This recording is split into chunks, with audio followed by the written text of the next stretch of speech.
नमस्कार मित्रांनो, तू रे माझा मितवा मालिकेच्या आजच्या जबरदस्त अशा भागामध्ये आपलं स्वागत आहे. तर आता नम्रता सगळेजण जेवायला येण्याची वाट पाहत असते आणि जे काही तिला काम वल्लरीने सोपवलेलं असतं, म्हणजेच एका ग्लासमध्ये ते 3 ते 4 थेंब औषधाचे टाकायचे आणि तेच पाणी ईश्वरीला प्यायला द्यायचं आहे. आता ते काम तिचं सुरू असतं.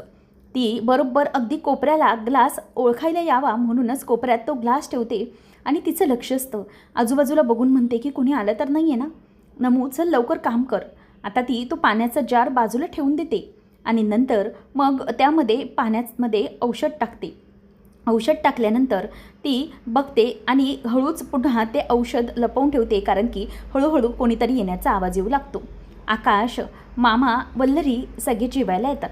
आता मामा वल्लरीला मुद्दामच बाजूला नाटक करून म्हणजेच मस्करी करत करत बसायला जागा देतात. त्यानंतर मग इथे आता आकाश पण बसतो.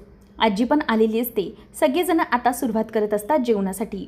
तेवढ्यात आता ईश्वरी कुठे गेली तेवढ्यात ईश्वरी पण येते. जेवणासाठीचे सगळे जे काही भांडी वगैरे असतात ते सगळे ईश्वरी आणि नमू दोघेही मिळून आणतात. नंतर अंजली धावत धावत येते. आजी विचारते की काय गं अंजू, अगं तू जेवायला आलीस, बरं झालं आलीस. कनू झोपली का गं? तेव्हा ती विचारते की हो आत्ताच झोपली आहे, म्हणून म्हटलं की पटकन जेवून घ्यावं, नाहीतर उठली की पुन्हा भोंगा चालू व्हायचा बाईसाहेबांचा. तेव्हा मग आजी म्हणते की हो ना, तेच तर असतं आपल्या आयांचं ना, असंच असतं. म्हणजे विशेषतः लहान मुलांच्या आयांचं आयुष्य असंच जातं. एकदा की बाळ झोपलं तोपर्यंत जेवून आणि बाकीची कामं आवरावी लागतात, नाहीतर काय. तेव्हा मग लगेचच मामा म्हणतो की हो, नाहीतर मग उठल्यावर लगेच भोंगा पसरायला मोकळी होणार ती. मग सगळ्यांना नम्रता जेवण वाढत असते. तेव्हा ईश्वरी म्हणते की अंजलीताई जेवून घ्या पोटभर, तुमच्या आवडीची भाजी बनवली आज. तेव्हा ती म्हणते की हो मग वाढ ये, असं म्हणून ती आता जेवायला बसते. आणि ईश्वरी असं बोलल्याबरोबर मनातल्या मनात मामीच्या मनात विचार सुरू होतो की आता बघ ईश्वरी, तुझी कशी वाट लागायची सुरुवात होते ती, आता मजाच येणार आहे तुझी, असं म्हणून ती खूप खुश होत असते. तेवढ्यातच तिला जोराचा ठसका लागतो आणि अगदी नम्रताने बरोबर तोच ग्लास मामाच्या हाताशी ठेवलेला असतो जो ईश्वरीला द्यायचा असतो. आता त्या ग्लासमधलंच पाणी ईश्वरी ही घ्यायला जाणार मामीला द्यायला. तेवढ्यातच नम्रता पण थांबवते की थांबा बाबा, तोपर्यंत मामीच्या ग्लासमधलं पाणी पिऊन झालेलं असतं. आता नम्रता म्हणते की बापरे, हे भगवान काय झालं. जो ग्लास इशूला द्यायचा होता तो ग्लास आता आई प्यायला, काही गडबड व्हायला नको म्हणजे मिळवलं. तिला आता मनामधूनच टेन्शन यायला लागतं की आता काय होणार. फायनली जे काही ठरवलं ते पूर्ण होऊ शकणार नाही आणि त्यामुळेच आता तिला टेन्शन यायला लागतं. काय करायचं काही सुचेनाचं होत असतं. तिला आता काळजीच वाटायला लागते. त्यानंतर मग इथे आता आजी ही अंजलीकडे बघत असते की काय गं अंजू, जेव ना तू. पण मामीची अवस्था बघून अंजलीचं लक्ष तिच्याकडेच जातं. मामी आता जोरजोरात हसायला लागत असते. ती थोडीशी कन्फ्यूज झाल्यासारखी होते, थोडीशी हसते, पुन्हा थांबते. मग नम्रता म्हणते की झालं, दवाईचा असर आईवर सुरू झाला. आता काय करायचं मला कळत नाही आहे. आता यांना थांबवायचं तरी कसं, टेन्शन येत असतं. तेव्हा मग वल्लरी विचार करते की मला त्रास व्हायच्या आधी किंवा कोणाला काही डाऊट यायच्या आधी इथून निघून मला रूममध्ये आराम केला पाहिजे, नाहीतर मला त्रास व्हायला सुरू होईल. ती म्हणते की मी जरा आलेच. आता ती जेवणावरून अर्धवट उठते आणि निघून जात असते. तेव्हा तिला सगळेजण तिच्यावर हसल्यासारखे दिसत असतात. अगदी जोरजोरात राक्षसासारखे सगळेजण तिच्यावर हसत आहेत असं वल्लरीला समोर दृश्य दिसत असतं. सगळेजण जोरजोरात तिच्यावर हसता येतं. तेव्हा वल्लरी म्हणते की थांबा थांबा सगळे. ती जोरात कान बंद करते. अंजली विचारते की मामी अगं काय झालं आहे तुला.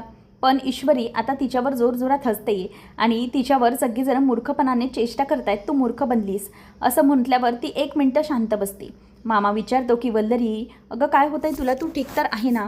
वल्लरी पुन्हा हसायला लागते आणि म्हणते की मला ना इतकी मजा येते म्हणून सांगू, इतकी मजा येते. तेवढ्यात ती हसते आणि जोरजोरात आता जे काही सगळ्यांचं हसणं बघते ते बघून तिलाही स्वतःला आता हसायला येत असतं. ईश्वरी म्हणते की मामी काय झालं आहे, काही प्रॉब्लेम आहे का, काय खाल्लं आहे मामीने, असं पटकन ती बोलते. नमू घाबरते आणि साधं पाणी तर प्यायले होते आणि एक घास खाल्ला होता, मग नक्की काय होतं आहे का हिला. सगळेजण घाबरलेले असतात. आता वल्लरी काही शांत बसायला तयार नसते. अर्णव तिथे नसतो. आकाश उठतो आणि म्हणतो की मॉम 1 मिनिट जरा थांब, तू चल, तुला काय होतं बघूया, आपण रूममध्ये जाऊया, म्हणजे बघूया तुला काय होतं आहे ते, आपण जरा डॉक्टरला बोलूया, चल मॉम लवकर चल, असं म्हणून तो तिला आता घेऊन जातो. त्यावेळेला वल्लरी म्हणते की बापरे, तुम्हाला काय सांगू मी, मला काय मजा आली आहे ती, खरंच मला खूप मजा येते, असं म्हणून ती जोरजोरात आता हसायला लागते. त्यानंतर मग आता ईश्वरी म्हणत असते की मामी प्लीज चला माझ्यासोबत चला, तुम्हाला बरं वाटेल. तेव्हा ती म्हणते की नाही नाही, अजिबात नाही, मी कोणासोबतच येणार नाही, मला खूप हसायला येते, खिखी खिखी करून सारखी हसत असते. तेव्हा मग आता मामीला आकाश, मामा आणि अंजली तिघेही खोलीत घेऊन जातात. आजी डोक्याला हात लावते आणि म्हणते की बापरे, काय ना चाललं या वल्लरीचं ना, मला काही समजतच नाही. कसं हसत होती ती, काय झालंय काय तिला, अचानक जेवणाच्या ताटावर तिला हा त्रास कसा काय व्हायला लागला. तेव्हा ईश्वरीलाही कळत नसतं की आजीला काय झालं आहे. मग इशू म्हणते की आजी प्लीज तुम्ही जेवण करून घ्या, परंतु आजीचंही लक्ष नसतं. नमूही त्यांच्या मागोमाग निघून जाते. त्यानंतर आता हवालदार हा राकेशला सेलमध्ये आणून पुन्हा टाकतो, त्याला फ्रेश वगैरे झाल्यानंतर, आणि म्हणतो की चल आतमध्ये चल आता. त्याला आता नवीन ठिकाणी आणलेलं असतं. राकेश मनातून खूप खुश होत असतो. चल आता काहीही झालं तरीही माझं काम करायला मी मोकळा झालो. तेव्हा मग तो हवालदार म्हणतो की जे काही झालं होतं, घडलं होतं त्याप्रमाणे झालं आहे ना, आता चला बसा जाऊन इथे सेलमध्ये. मग राकेश मनातून आनंदित होत असतो की त्याला त्याच्या जागी आणून सोडलं आहे म्हणून. आता तो गालातच खुश होऊन म्हणतो की चला आता माझा पुढचा प्लॅन करायला मी मोकळा झालो. ईश्वरी, अर्णव, आता बघा मी पुढे काय करतो ते. त्यानंतर इथे अंजली आणि मामाला खूप भीती वाटत असते. ते विचारतात की काय झालं आहे. ते दोघंजणही तिला घेऊन जातात. तर नम्रता तिच्या खोलीमध्ये येऊन बसते आणि तिच्या खोलीत येऊन बसते आणि म्हणते की शेट काय झालं हे, माझ्याकडून काय होऊन बसलं, जे ईश्वरीला द्यायचं होतं ते आईच पिऊन बसल्या, आता कोणालाही डाऊट यायला नको. तेवढ्यात आकाश आता रूममध्ये येतो आणि म्हणतो की इथे का आली आहेस तू नम्रता, म्हणजे तू आईच्या इथे का नाही गेली आहेस, मॉमच्या इथे. ती म्हणते की काय करणार, काहीच कळत नाही आहे, त्यांचं हे नेहमी काय काय चालू असताना मला समजतच नाही.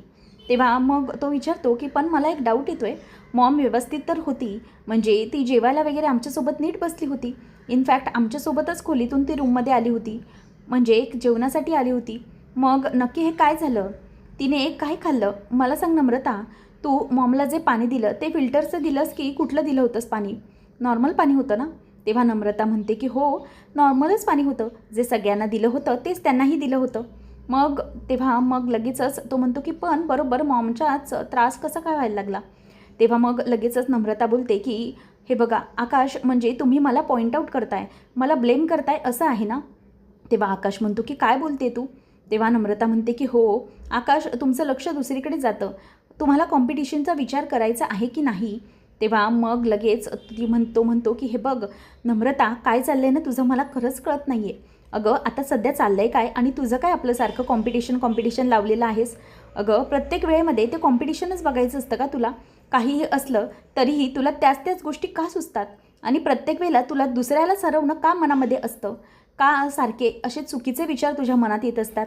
तेव्हा मग नम्रता म्हणते की हे बघा चुकीचा विचार ना तुम्ही करताय, तुम्हाला का कळत नाही आहे की हे जे सगळं काही सुरू आहे ते खरंच चांगल्या पद्धतीने सुरू आहे, तुम्ही स्वतःला समजूनच घेऊ शकत नाही आहात ना, म्हणून हे सगळं चाललेलं आहे. प्लीज असं करू नका. तुम्हाला वाटत आहे की तुम्ही जिंकाल, परंतु जर तुम्ही मेहनत घेतली असती तर माहिती आहे ना काय झालं असतं, आपला नंबर 3रा आला होता. तेव्हा तो म्हणतो की सो वॉट, मी मेहनत घेतली, अजून किती मेहनत घ्यायची मी, आणि काय काय करायचं अजून मी.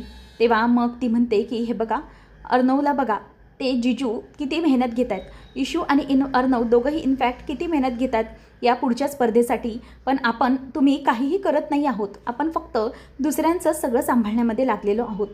कालही तुम्ही स्पर्धेमध्ये पहिले येऊ शकत होतात, तेवढे केपेबल होता तुम्ही, परंतु तुम्ही काय केलं तर तुम्ही स्वतःचा टास्क अर्धवट सोडून अर्णवची मशीन रिपेअर करण्यामध्ये निघून गेलात. पण हे तुम्हाला योग्य वाटतंय का, तुम्ही हे जे काही केलं आहे ते. तेव्हा मग आता तिच्यावरती तो ओरडतो आणि म्हणतो की हे बघ नम्रता, मला जे काही तुझं वागणं आहे ना अजिबात पसंत पडत नाही आहे, मला नाही आवडत आहे हे जे तू काही वागतेस ते. प्रत्येक वेळेला तुझं वागणं वेगळं आहे. मला असं वाटायचं अगोदर की इशू आणि तुझ्यामध्ये चांगलं बॉन्डिंग आहे, म्हणजे तुम्ही दोघीजणी बहिणी आहात तर तुमचं खूप चांगलं जमत असेल, परंतु आता काही दिवसानंतरच आपल्या लग्नाच्या मला असं वाटायला लागलं आहे ना की तू त्या ईश्वरीच्या गोष्टींवरती जेलस होतेस, म्हणजे ती जे काही करते, जे काही अचिव्हमेंट करते त्यामध्ये तुला का असं होतं आहे, म्हणजे तू त्याबद्दल अशी जेलस का होतेस आतल्या आत, आणि तुला असं वाटतं की ती कॉम्पिटिटर आहे, असं करू नकोस असं म्हणून आता तो तिला समजावतो. परंतु नम्रताला त्या गोष्टीचा खूप जास्त राग येतो, कारण की तू प्रत्येक वेळेला ईश्वरीला आपली कॉम्पिटिटर म्हणून पाहतेस आणि तिच्याबद्दल तू एक वेगळ्याच प्रकारचा न्यूनगंड मनात ठेवला आहेस असं तो तिला समजावतो. पण ती काहीही न ऐकता तिकून निघून येते आणि म्हणते की मला काहीच आता ऐकायचं नाही आहे तुमचं. बाहेर येते आणि म्हणते की नाही, आता मात्र इशू वाचणार नाही. आता काहीही केल्या माझ्या एक प्लॅन तर यशस्वी झाला नाही ना, आता मी दुसरा प्लॅन लगेच रेडी करणार. असं म्हणून ती आता जो पाण्याचा ग्लास जो रेडी होऊ शकला नाही तिच्यासाठी तो प्यायली मात्र वल्लरीच. पण आता तिने मध्येच येऊन किचनमध्ये लाटणं ठेवलं आहे, जेणेकरून ईश्वरी यावी आणि त्याच्यावर जोरात आपटावी. आणि त्यासाठी तिने हे सगळे प्रयत्न केलेले असतात. त्याचबरोबर इथे आता नम्रता किचनमध्ये काम करताना असताना दाखवते आणि म्हणते की काहीतरी झालं पाहिजे, बहुतेक इशू आली आहे वाटतं. असं म्हणून आता तिथून ईश्वरी येतच असते समोरून. आणि मग नम्रता मनातच खुश होते की चला आता इशू आली, याच्यावर इशू पाय टाकणार आणि तिचं काम होऊन जाणार. तेवढ्यात आजी मध्येच येते आणि म्हणते की ईश्वरी, ईश्वरी कुठे आहेस तू? तेवढ्यात आता समोर बघते तर ईश्वरी ही अजून आलेली नसते, पण नम्रताला दिसतं की आजी येते. ती म्हणते की हे भगवान, ही आजी कुठे आले मध्येच, जरा बाजूला गेलं पाहिजे तिला. तेवढ्यातच ईश्वरी मागून आवाज देते की आजी मी इकडे आहे. ती जिन्यातून खाली उतरते. त्याच वेळेला आजी नशीब त्या लाटण्यावर पाय पडण्यापासून वाचते आणि बाजूला निघून जाते. अगदी ईश्वरीने वेळेवर आवाज दिल्यामुळे आता बरोबर आजी वाचलेली असते. आजी ईश्वरीजवळ जाते आणि म्हणते की काय गं ईश्वरी, मला कळत नाही आहे मध्येच काय झालं आहे हे तिचं. वल्लरी आता ठीक तर आहे ना? तेव्हा मग ईश्वरी म्हणते की हो आता ठीक आहे, काहीच घाबरण्याचं कारण नाही आहे. तेव्हा मग आता पुन्हा एकदा ती खोलीमध्ये जाते आणि ईश्वरी म्हणते की अंजली ताई आहेत ताई मामीबरोबर, मी पण जाते थोड्या वेळाने. तेवढ्यातच आता आजी आतमध्ये जाते आणि म्हणते की आवरून घे, मग आपण बघूया काय करायचं ते. त्यानंतर इथे आता हे सगळं होत असताना मुद्दामच ईश्वरी ही बाजूला असते आणि समोरून चालत येणार असते. तेवढ्यातच ईश्वरीचा पाय आता त्या लाटण्यावरती पडतो. आजी मात्र तिच्या खोलीत निघून जाते. तिचा पाय लाटण्यावर पडतो. अर्णव समोरच असतो. तो आवाज देतो की मिस इंदोर. ईश्वरी पण आता जोरात आवाज देते की अर्णव सर. आता तेवढ्यातच ईश्वरी ही खाली पडायला जाणार. नम्रता खूप खुश होते. जो दुधाचा ग्लास असतो तो दुधाचा पातेलं ते बंद करते गॅस आणि मग बाजूला जाऊन बघते तर इथे ईश्वरीला अगदी परफेक्टली अर्णवने वाचवलेलं असतं. ईश्वरी खाली पडायला जाणार तेवढ्यातच अर्णवने तिला धरलेलं असतं. आता ते पाहून नम्रता थक्क होऊन जाते, कारण की यावेळेलाही ईश्वरी तिच्या गणूबाप्पाच्या कृपेने वाचलेली असते. मग अर्णव समोर असतो. तिला म्हणतो की मिस इंदोर काय करतेस काय तू हे? तेव्हा तिच्या अगदी हार्टबीट्स वाढलेले असतात, कारण की तुला खूप अशी भीती वाटत असते की काय करायचं आणि काय नाही. नंतर मग आता नम्रता म्हणते की नाही आता ही वाचलीच आहे. तर इथे मामीला काही सांभाळता येत नसतं कोणालाच. मामा आणि आकाश दोघंही घाबरतात. दोघंही तिला तिथे बेडवर बसवतात आणि तिच्यापासून लांब जाऊन उभे राहतात. तेव्हा अंजली बरोबर असते. अंजली म्हणते की मामी हे बघ तुला बरं वाटत नाही आहे, तू एक काम कर, तू जरा इथे बस आणि आराम कर, म्हणजे थोड्या वेळाने तुला बरं वाटेल.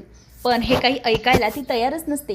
ती म्हणते की तुला काय माहिती आहे किती मजा आहे, खूप मजा येते मला ना असं उडावंसं वाटतं आहे, मला ना झोपच येत नाही आहे. असं म्हणून मामी ही मुद्दामच प्रत्येकाला त्रास देण्याचा प्रयत्न करते आणि ती अगदी राक्षसासारखी हसत असते. आणि तिचं ते हसणं पाहून मामा विचार करतो की नक्की झालं आहे का या बाईला, ही अशी का करायला लागली, म्हणजे नक्की भुताटकी झाल्यासारखी हिच्यावर कोणी काही केलं आहे की काय. तेव्हा मग आकाश म्हणतो की डॅड प्लीज उगीचच काहीही बोलू नका तुम्ही. तेव्हा अंजली म्हणते की मामी अगं हो शांत हो. तेव्हा ती म्हणते की अंजली अगं तुला माहिती नाही आहे. मग असं म्हणून ती मुद्दामच अंजलीला तसं बोलत असते. तेव्हा अंजली म्हणते की प्लीज मामी थोडी शांत हो.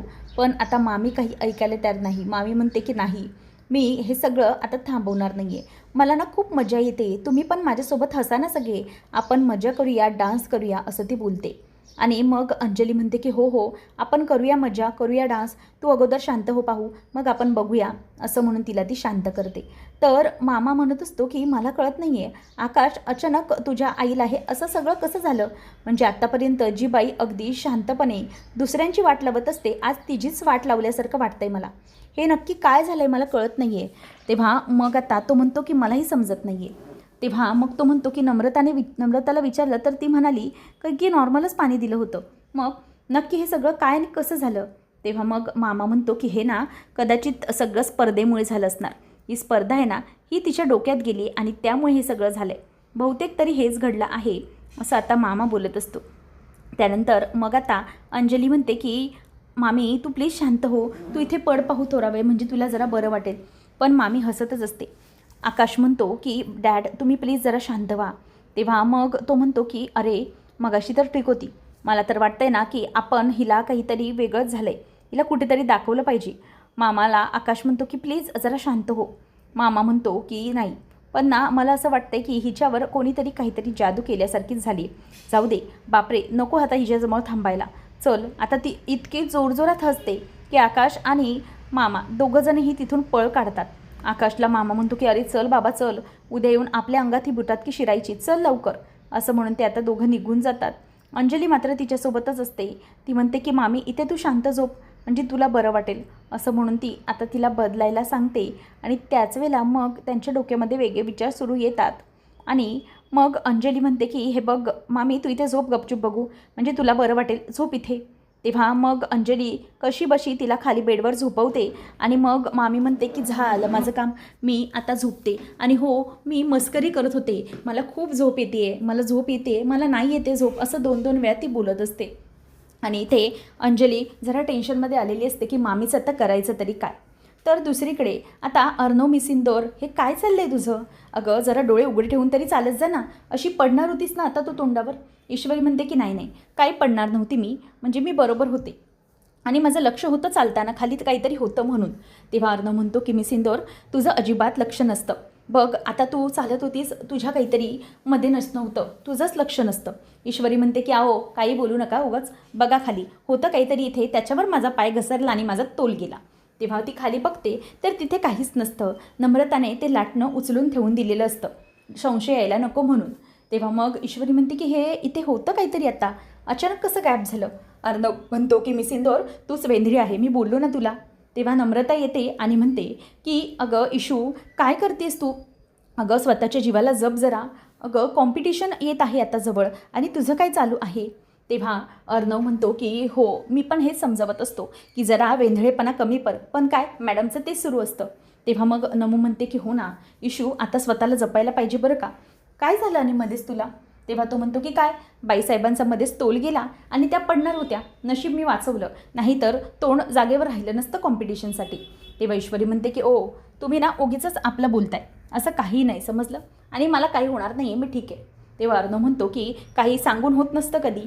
तेव्हा नमू म्हणते की हो, हे बघ एक काम कर नमू, ईश्वरी जरा सांभाळ, कॉम्पिटिशन जवळ येत आहे बरं का. तेव्हा मग आता तू वेंधेपणाने वागलीस तर कसं चालेल?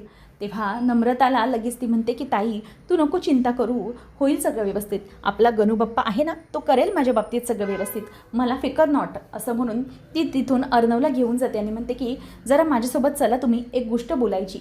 ते दोघंजणही निघून जातात. आणि इथे नम्रताचा चेहरा मात्र पडलेला असतो. नम्रता विचार करत असते की आता काय करायचं काही कळत नाही आहे. नम्रताच्या मनात विचार सुरू असतात की किती काही केलं तरीही इशू काही हरतच नाही आहे. पहिल्यांदा औषधाचं ट्राय केलं तरीही काही झालं नाही, आणि आता तर लाटणं ठेवलं तरीही तिला वाचवलंच. पण आता करायचं तरी काय? प्रत्येक वेळेला इशू वाचतेच सगळ्या गोष्टीतून.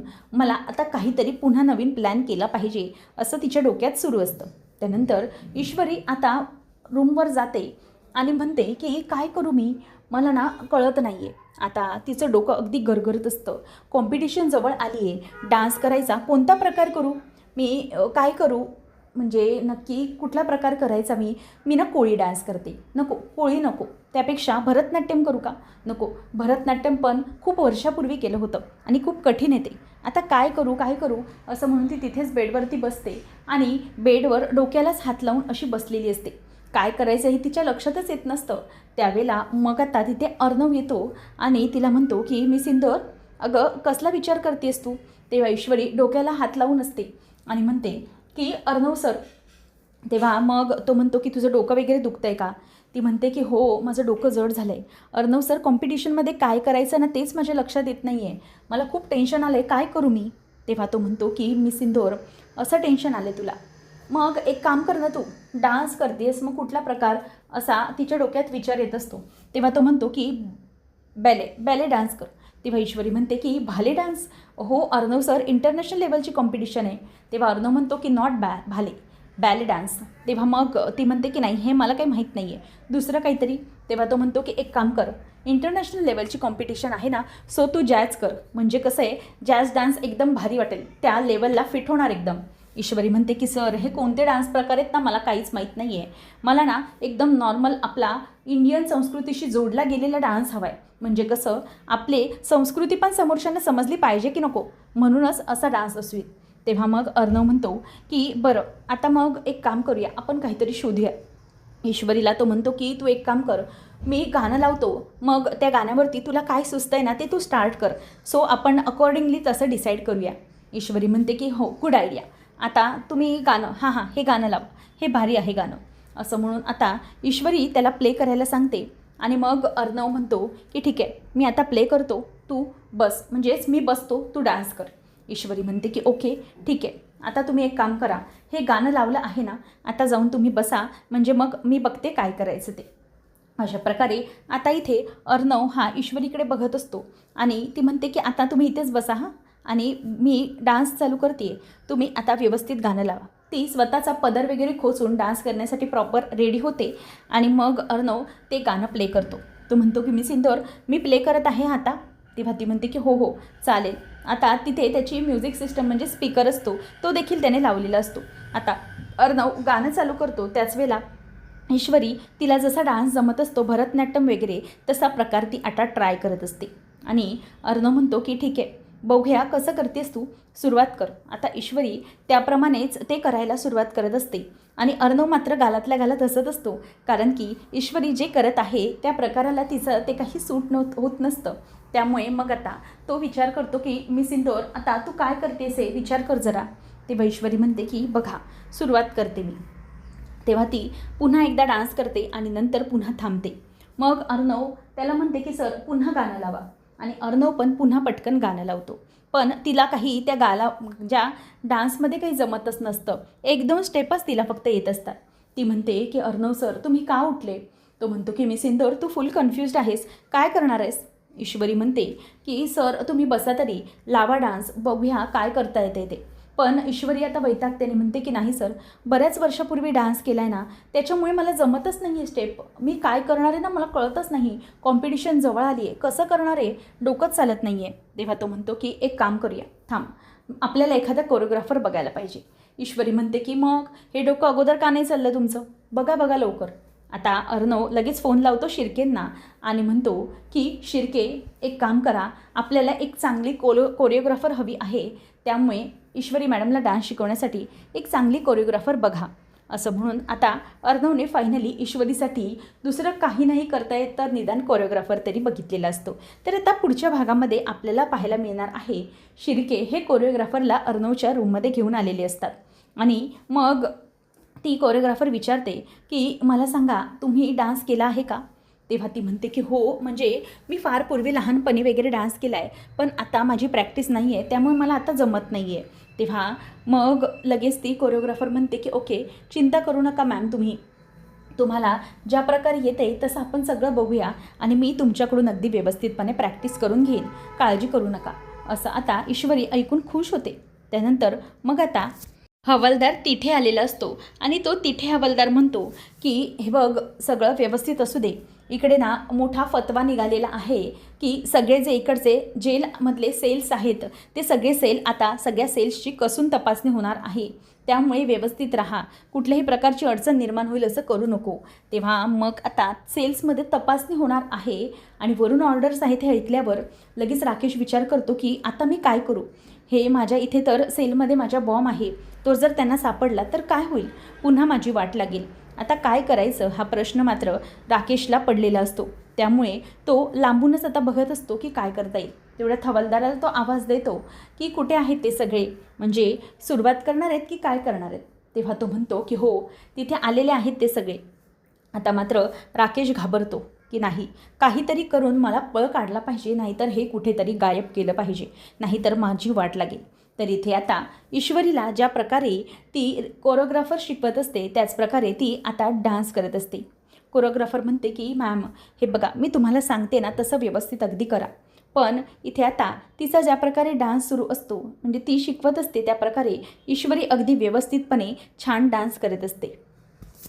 तर इकडे नम्रता ही तिला ओरडत असते आणि म्हणते की इशू तू विसरू नकोस की मी पण तुझ्याबरोबर कॉम्पिटिशनला आहे आणि तुझ्यापेक्षा जरीही कमी पॉईंट्स असले ना तरीही मला तू कमी समजू नको. मी पण या कॉम्पिटिशनमध्ये आहे, त्यामुळे मी पण तुला हरवणार आणि या कॉम्पिटिशनमध्ये जिंकणार तर फक्त मी आणि आकाश, असं नम्रता इथे आता ईश्वरीला बोलून दाखवते फायनली तिच्या मनातलं. त्यामुळे ईश्वरीला ते पाहून खूपच वाईट वाटतं आणि तिचा चेहरा पडतो तर आकाशला आता नम्रताचा राग आलेला असतो. त्यामुळे आता पुढे नेमकं काय घडणार आहे पाहणं रंजक ठरेल. असेच अपडेट्स जाणून घेण्यासाठी चॅनलला नक्की सबस्क्राईब करा. धन्यवाद.